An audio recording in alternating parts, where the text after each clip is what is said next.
ચલો ફ્રેન્ડ્સ, આપણે બનાવીશું ડોરા કેક, જે બાળકોને બહુ જ ફેવરેટ છે. એની જે સામગ્રી છે એમાં 1 કપ મેદો, 30 gram cocoa powder, half cup milk, 1/3 cup milk powder, 1/4 cup ખાંડ, half teaspoon baking powder, 1/4 teaspoon baking soda અને મીઠું. હવે આપણે એની રેસીપી ચાલુ કરશું, જે બાળકોને બહુ જ ફેવરેટ છે. તમે એ બનાવીને નાસ્તામાં ભરી આપજો, બાળકો ખુશ થઈ જશે. ચલો ફ્રેન્ડ્સ, આપણે હવે એને એક ચાળણીથી બાઉલમાં ચાળી લઈશું. આપણે જે 1 કપ મેદો એને ચાળશું. આપણે પહેલાં બધું સ્ટાર્ટિંગમાં બધું ભેગું જ કરી દઈશું. કોકો પાવડર નાખશું, આપણા મિલ્ક પાવડર જે 1/3 કપ લીધો છે એ નાખશું. આપણે 1/3 કપ મિલ્ક પાવડર નાખી દીધો. હવે આપણે 1/4 ખાંડ છે એ નાખી દઈશું. હવે આ બધાને આપણે મિક્સ કરી દઈશું.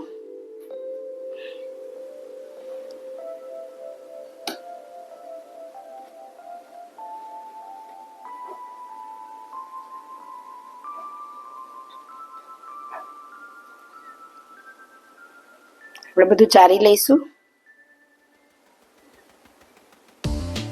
આપણે આની અંદર બેકિંગ સોડા પણ નાખી દઈશું અને બેકિંગ પાવડર પણ નાખી દઈશું.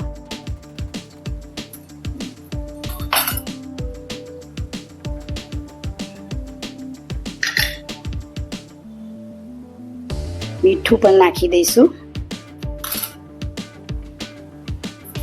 હવે આપણે એને બધું ચાળી લઈશું.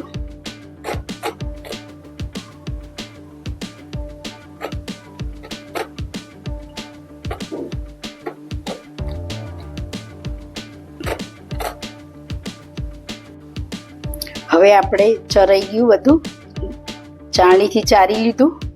હવે આપણે મિલ્ક દૂધ નાખતા જઈશું અને હલાવતા જઈશું. જો જરૂર પડશે તો આપણે બીજું મિલ્ક લઈશું.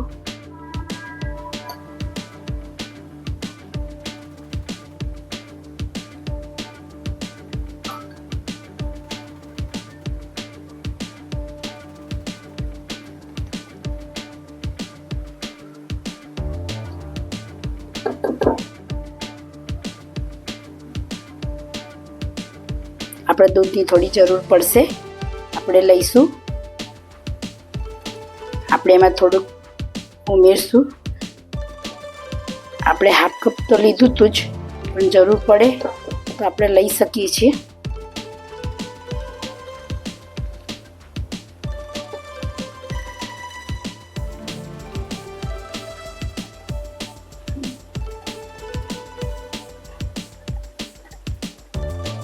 આપણે આને થોડુંક ઢીલું રાખવાનું છે.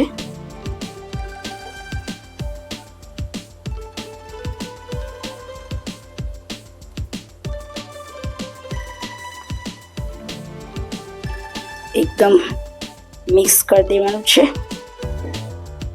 આપણે હજી થોડું મિલ્ક નાખશું. થોડું ઢીલું બનાવવાનું છે. આપણે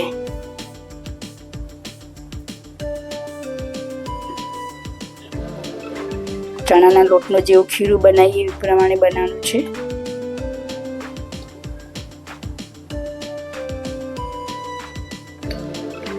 ફ્રેન્ડ્સ, આપણે આવી રીતે એકદમ બીટર તૈયાર કરી દેવાનું, જેથી આપણને ડોરા કેક બનાવતા આપણને ફાવે.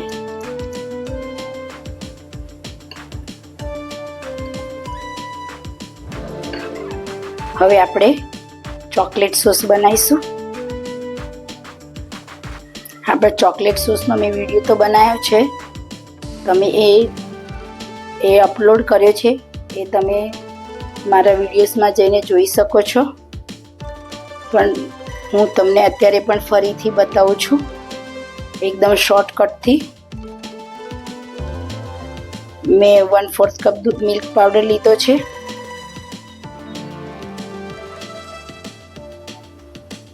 આપણે 1/4 કપ જેટલી ખાંડ લઈ લઈશું. 1 ટીસ્પૂન જેટલો મેદો લઈ લઈશું. હવે આપણે એને ચારી લઈશું.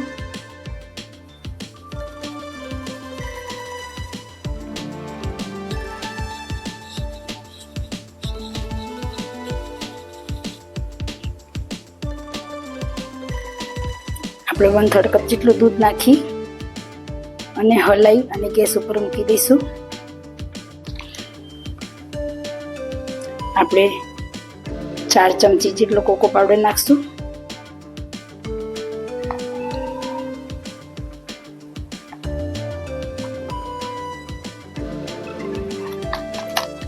હવે બધું હલાવી દઈશું.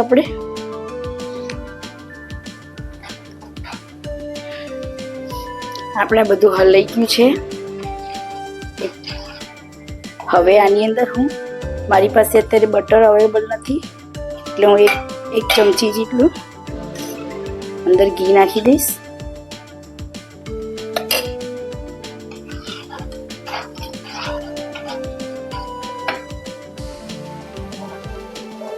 આપણા ચોકલેટ સોસ બનાવવા માટે ગેસ ઉપર મૂકી દીધું છે.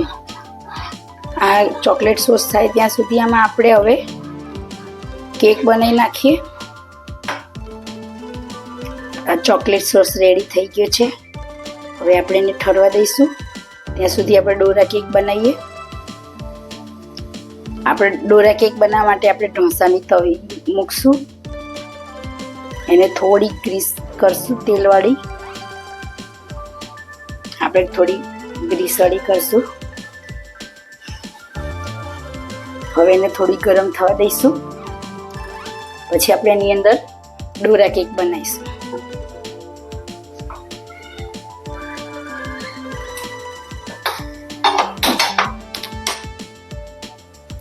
આપણા જે ડોરા કેકનું બનાવવા માટેનું જે બીટર તૈયાર કર્યું હતું એ લઈશું. આપણા ઢોસાની ડીશ ગરમ થઈ ગઈ છે. આપણે હવે એમાં જે આપણે બીટર તૈયાર કર્યું હતું એ પાથરશું.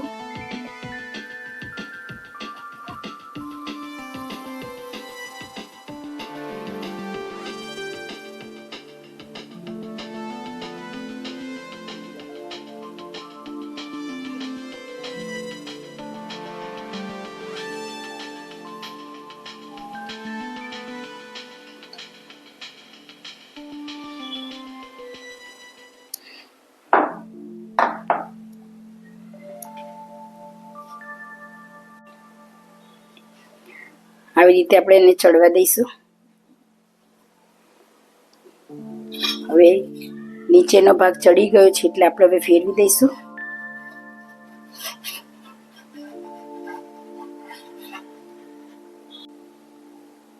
આપણે હવે આ નીચેનો ભાગ ચડી ગયો હશે. હવે આપણે એને ચેક કરી લઈએ. ચડી ગયો છે. હવે આપણે પ્લેટમાં લઈ લઈશું. હવે આપણે નીચેનો ભાગ ચડી ગયો હશે. હવે આપણે એને ફેરવી લઈશું ધીમે ધીમે. હજી નથી થયો. આપણે હજી એને 2 મિનિટ ચડવા દઈશું.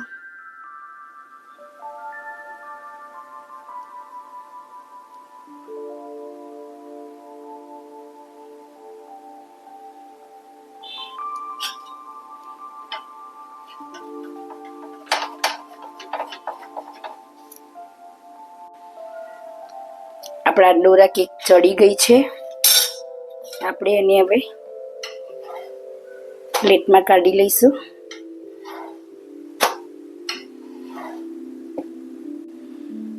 આપણા ડોરા કેક રેડી થઈ ગયું છે. હવે આપણે એની પર ચોકલેટ સોસ લગાવીશું.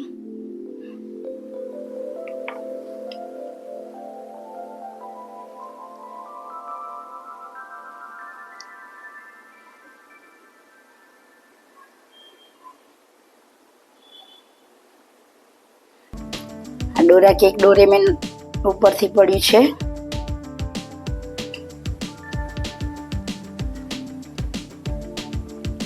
એ ડોરેમોનની જે કાર્ટૂન આવે છે એમાં આવે છે. આ ડોરા કેક બતાવે છે. આ એ ડોરા કેક છે. હવે આ જે બંને ક્રીમ લગાવી છે એ આપણે બંનેને ભેગા કરી દઈશું. આ બંને ભેગા કરી લઈશું. પછી એનું કટિંગ કરશું.